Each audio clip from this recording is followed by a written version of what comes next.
much. Thank you, Mr. Chair. Thank my colleague. Senator Young is next. Welcome, Madam Secretary. It's good to have you here before the committee. I want to take a moment to begin to join my Republican colleagues in expressing my frustration and displeasure over the way the administration's handled the OECD Pillar 2 negotiations. To that end, Mr. Chairman, I ask unanimous consent that a copy of my longer statement on this topic Without be entered in the objection, so record. ordered. Thank you. So, to summarize this statement, my concern is whether enacting the regime globally would undermine the incentive to invest in the United States and to grow jobs here in the United States. I fear the answer to that question is yes. In particular, the Pillar 2 undertaxed profits rule would uniquely disadvantage American workers and job-creating businesses by providing our trading partners with the political blessing to tax the U.S. activity of U.S. companies. That's right. Let me repeat that. Foreign countries under the undertaxed profits rule, with these negotiations, could tax the U.S. activity of U.S. companies. This would, of course, directly undercut our American sovereignty, but it would also impact the legislative power of tax writers to provide bipartisan, well-crafted, thoughtful economic incentives, like the research and development tax provisions important to our dynamic economy.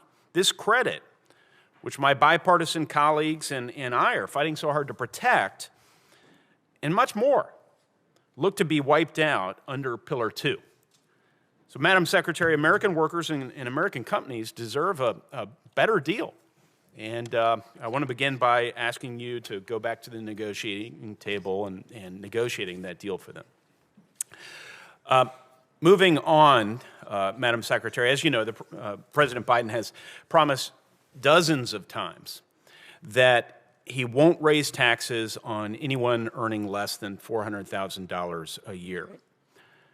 During the budget reconciliation exercise in August of last year, that was our second budget reconciliation, you'll recall, I introduced the Not One Penny in Taxes Raised amendment to allow the American people to hold members of Congress who agreed with that pledge, and to hold the president accountable. That amendment passed the United States Senate by a vote of 98-1. 49 out of 50 of my Democratic colleagues agreed with Republicans. We can't raise taxes when Americans are struggling. Mr. Chairman, I ask unanimous consent that a copy of my amendment and the roll call votes be entered into the record. Without objection, so ordered. Secretary Yellen, in the view of the administration, which tax rates or other provisions from the Tax Cuts and Jobs Act that are scheduled to sunset after 2025 must be extended in order not to violate President Biden's pledge that no taxes will be increased on anyone earning less than $400,000? For the benefit of all members, in understanding these important red lines for the President of the United States, please include all provisions that you understand would cause the President's pledge to be violated if they are not extended.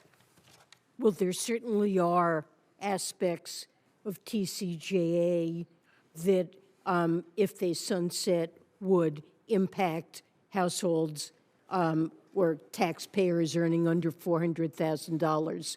And the President has, as you mentioned, pledged he doesn't want to see taxes raised by a penny on anyone making under that. That's right. So he stands ready to work with Congress. Well, no, the President made the pledge, and so I want to know the administration's position on this. I know my Democratic colleagues will want to know it as well. My time is short, so can you please provide the specific TCJA provisions that have to be extended in order to keep President Biden's tax promise? I don't know that I can provide you with that. I think there are a lot of complicated provisions, and exactly what happens to different taxpayers That is reasonable. will depend on You're a reasonable menu. person. I'm known as a reasonable person. One right now that's 2 seconds over time. So I just ask you, Madam Secretary, could you commit to providing me and other members of this committee with that comprehensive list within 2 weeks from today? It shouldn't be difficult. You have an army of people supporting you. I think it is a very complex exercise, and I'm not sure that Is it that complex to keep the pledge? The time of the gentleman's expired. I want to work with the gentleman with respect to the updates on the tax law. It's well known that on our side we opposed it.